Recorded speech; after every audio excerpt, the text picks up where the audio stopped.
I wanted to talk about something very poignant.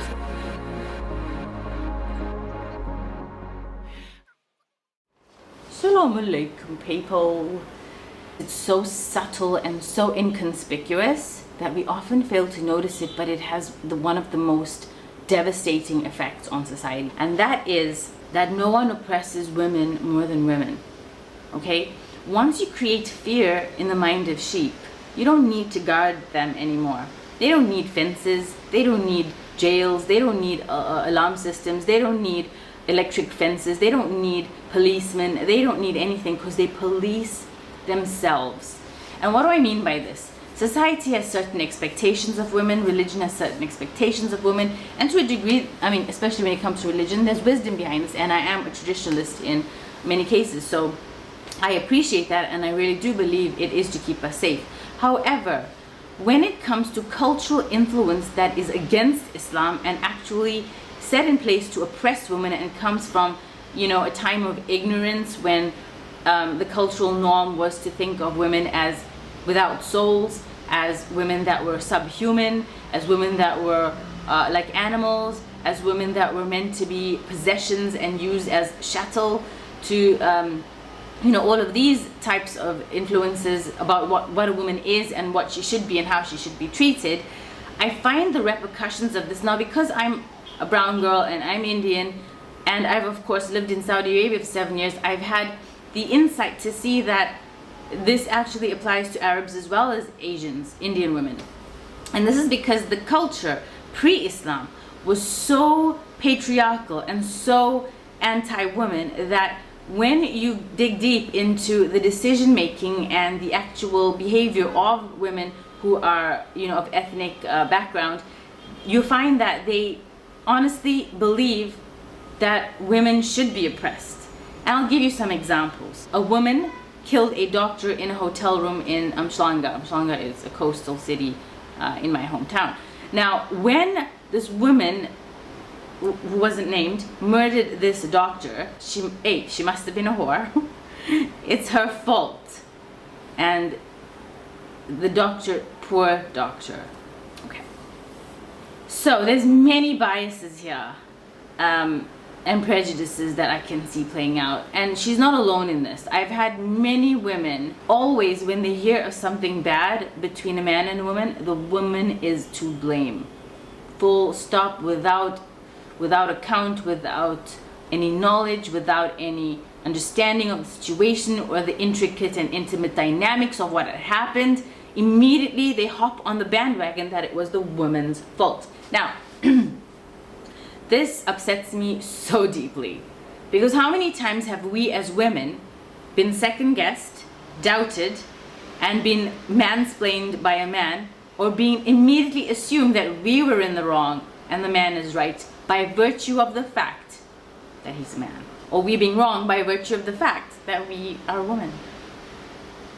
So this is of course a very saddening thing, and it's the world over. You will find this even in Caucasian families. There is this stigma that women have about women, that we are innately filthy, that we are guilty, that we are sinful, that we lead others to sin, that we are spiritually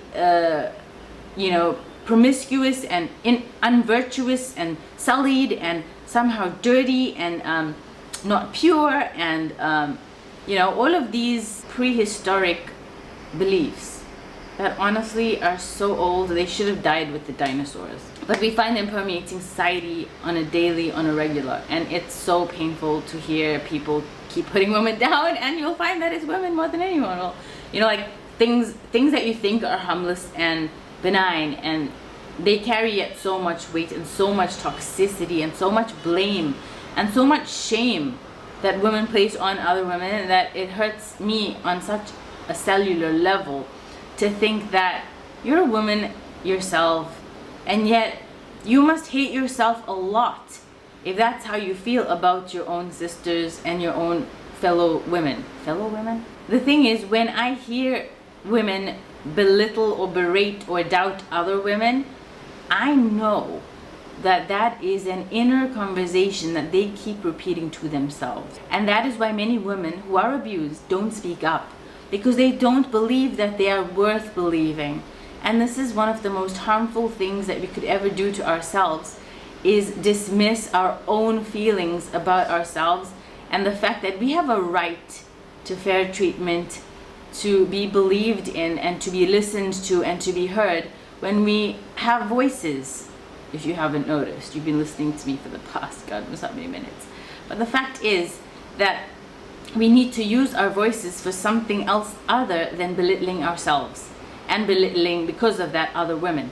So when I hear women belittling other women, my instinct immediately jumps to, that's what she thinks of herself. Therefore, she can give no one anything less. So this is a pretty deep wound that women have been forced to create or have been inflicted on since prehistoric times. And it's something that Islam came to abolish, but really I see this is far from being abolished, because most women believe so deeply that they are honestly worthy of blame and worthy of bad treatment and worthy of disbelief and being disbelieved and worthy of the abuse that they get. They feel like that. They honestly feel like they deserve it, which is why we will continue being oppressed if we don't change our minds. And that is something that I want all of you to take away today and to think about deeply, is that how do I honestly ever have a chance of having a high self-esteem if I keep believing in my own soul that I am evil and that whatever bad has happened to me is because of me and because I'm a woman and women are bad and we're only capable of bad things, and if someone cheats or has affairs, it's the woman's fault. If you honestly have these beliefs and you keep making men innocent in all of these things, then they will be left to perpetrate all kinds of evils against women, and it will go unchecked.